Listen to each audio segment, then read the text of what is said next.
क्या आप भी अपने चेहरे पे बार-बार होने वाले acne, pimples, pigmentation, dark spots, dull skin, rough skin, wrinkles, fine line से परेशान हैं और आप चाहते हैं कि ये प्रॉब्लम जड़ से खत्म हो जाए?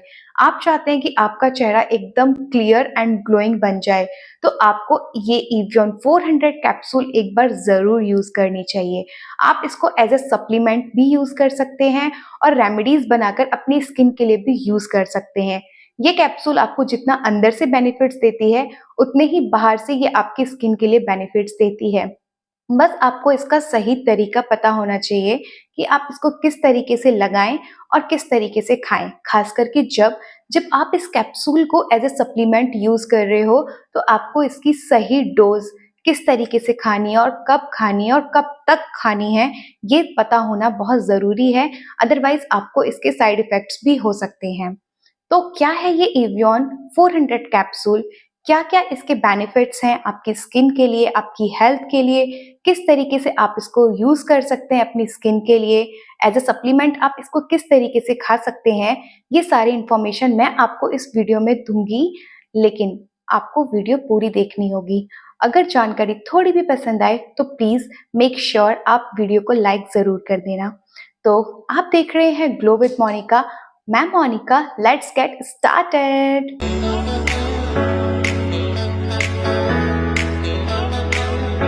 तो सबसे पहले बात करते हैं what is avian 400 capsule.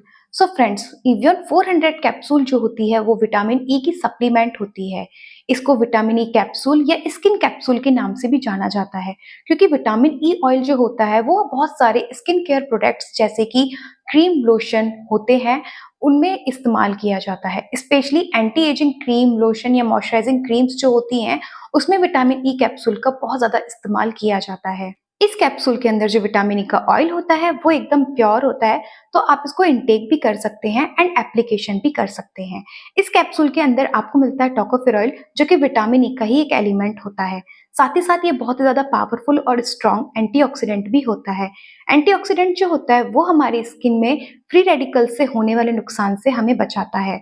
Free radicals जो होते हैं वो हमारी skin problem, hair problem, health problem की सबसे बड़ी जड़ होती है और फ्री रेडिकल्स का हमारी बॉडी में बनना स्वाभाविक है, नेचुरल है, बहुत ही आम बात है। जब हम खाना खाते हैं और हमारा खाना जब डाइजेस्ट होने लगता है, साथ ही साथ जब हमारा खाना एनर्जी में कन्वर्ट होने लगता है, तो फ्री रेडिकल्स हमारी बॉडी में बनने लगते हैं। या फिर आप अगर स्मोकिंग करते हैं या आप रेडिएशंस के संपर्क में जाते हैं, तो भी आपकी बॉडी में फ्री रेडिकल्स बनने लगते हैं, जो कि हमारी स्किन और हेल्थ के लिए बिल्कुल भी अच्छे नहीं होते हैं। इसलिए फ्री रेडिकल्स को कम करने के लिए आपको अपने शरीर में एंटीऑक्सीडेंट्स की मात्रा को बढ़ाना बहुत ज़्यादा ज़रूरी है और एवियन 400 कैप्सूल यही काम करता है। ये कैप्सूल इसलिए फ़ायदेमंद है क्योंकि ये एक स्ट्रॉन्ग एंटीऑक्सीडेंट है और एंटीऑक्सीडेंट का काम है कि वो फ्री रेडिकल्स को आपके शरीर से क्लियर करके एंटीऑक्सीडेंट की मात्रा को आपके शरीर में बढ़ा देता है, जिसका असर आपको अंदर से तो दिखता ही है और बाहर से आपकी स्किन पर भी दिखता है। अगर आप हर रोज विटामिन ई कैप्सूल का अपनी स्किन पे एप्लीकेशन करते हैं, तो जो आपकी स्किन पर पिगमेंटेशन, दाग धब्बे, झाइयाँ हैं, उनकी प्रॉब्लम धीरे-धीरे खत्म हो जाएगी और आपकी स्किन पहले से ज़्यादा ब्राइट एंड ग्लोइंग दिखेगी, क्लियर दिखेगी। तो अब बात करते हैं कि एवियन 400 यानी कि विटामिन ई कैप्सूल को आपको किस तरीके से अपनी स्किन पर इस्तेमाल करना है। तो जिन लोगों के फेस पर एक्ने, पिंपल के निशान हैं, दाग धब्बे हैं, पिगमेंटेशन है, झाइयाँ हैं या एज स्पॉट्स हैं, डार्क स्पॉट्स हैं, उन लोगों को प्रिपेयर करना है एक विटामिन ई कैप्सूल का सीरम।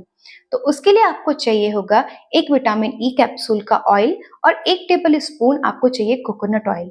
इन दोनों को अच्छे से मिक्स करके एक सीरम प्रिपेयर कर लेना है और रात को सोने से पहले अपने क्लीन फेस के ऊपर आपको इसे अप्लाई करना है और हल्के हाथों से सर्कुलर मोशन में आपको इसकी मसाज करनी है, जब तक कि ये सीरम आपकी स्किन में ऑब्जर्व ना हो जाए।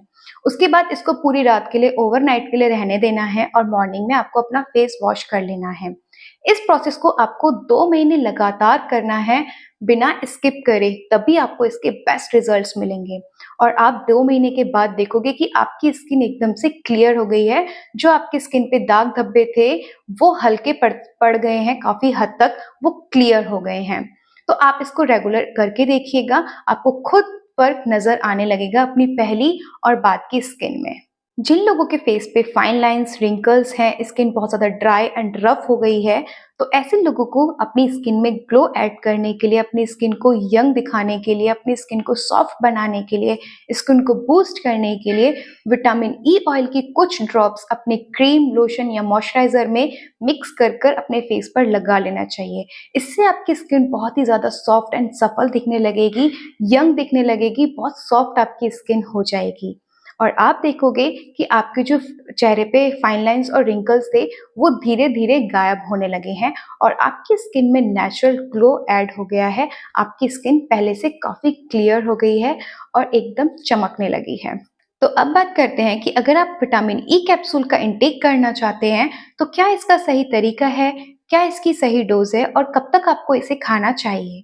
तो सबसे पहली बात तो ये है कि अगर आपको लगता है आपकी बॉडी में विटामिन ई की डेफिशिएंसी है, तभी आपको इसे इंटेक करना है, वरना नहीं करना है। क्योंकि अगर आपकी बॉडी में विटामिन ई की कमी नहीं है और आप इसको फिर भी ले रहे हैं जस्ट बिकॉज़ कि ये आपकी स्किन में ग्लो लाएगा, तो आपको ऐसा बिल्कुल भी नहीं करना है। क्योंकि ये एक ऑयल सॉल्युबल विटामिन होता है, जिसकी आप अगर ज़्यादा मात्रा में सेवन कर लेते हैं, तो ये आपकी बॉडी में स्टोर होने लगता है, जिसका आपको साइड इफ़ेक्ट भी हो सकता है, जैसे कि डायरिया, क्रैम्प्स, ब्लीडिंग, वॉमिटिंग आना, चक्कर आना, पेट दर्द होना। इस तरीके के काफ़ी सारे साइड इफ़ेक्ट्स भी आपको इसके देखने को मिल सकते हैं, अगर आप इसका ओवरडोज़ ले लेते हैं तो। लेकिन अगर आपको लगता है कि आपकी बॉडी के अंदर विटामिन ई की डेफिशिएंसी है, जो खान-पान आप ले रहे हैं उससे आपको भरपूर मात्रा में विटामिन ई नहीं मिल पा रहा है, तो इस केस में आप इसको एज़ अ सप्लीमेंट यूज़ कर सकते हैं। तो क्या है इसका सही तरीका लेने का? तो आपको 1 दिन में 1 कैप्सूल ही लेनी है, 1 से ज़्यादा कैप्सूल आपको 1 दिन में नहीं लेनी है। आफ्टर ब्रेकफास्ट या आफ्टर डिनर आप इसका इंटेक कर सकते हैं नॉर्मल पानी के साथ। ये इसका सही तरीका है और आपको इसको कंटिन्यू सिर्फ 3 मंथ्स के लिए रखना है, उसके बाद 1-2 महीने का गैप करना है और अगर आप दोबारा से शुरू करना चाहते हैं, तो आप उसके बाद दोबारा से शुरू कर सकते हैं। लेकिन अगर आपकी बहुत लंबे टाइम से किसी बीमारी की मेडिसिन चल रही हैं या फिर आप प्रेग्नेंट हैं, तो इस केस में आप अपने डॉक्टर से कंसल्ट करके ही ये कैप्सूल का इंटेक करें। अगर आपको ऐसा कुछ भी नहीं है, तो आप विदाउट डॉक्टर के प्रिस्क्रिप्शन भी इस कैप्सूल को ले सकते हैं, क्योंकि ये ओवर द काउंटर अवेलेबल है। लेकिन मैं फिर भी यही कहूँगी कि आपको सप्लीमेंट की ज़रूरत ही ना पड़े, आप अच्छा खान-पान लें, अच्छे फ्रूट्स लें, वेजिटेबल्स लें, अच्छे ड्राई फ्रूट्स लें, नट्स लें, जिससे कि आपकी बॉडी में विटामिन ई अच्छी तरह से जाए और आपको किसी इस तरीके के सप्लीमेंट को लेने की ज़रूरत ही ना पड़े। तो ये थी मेरी आज की वीडियो।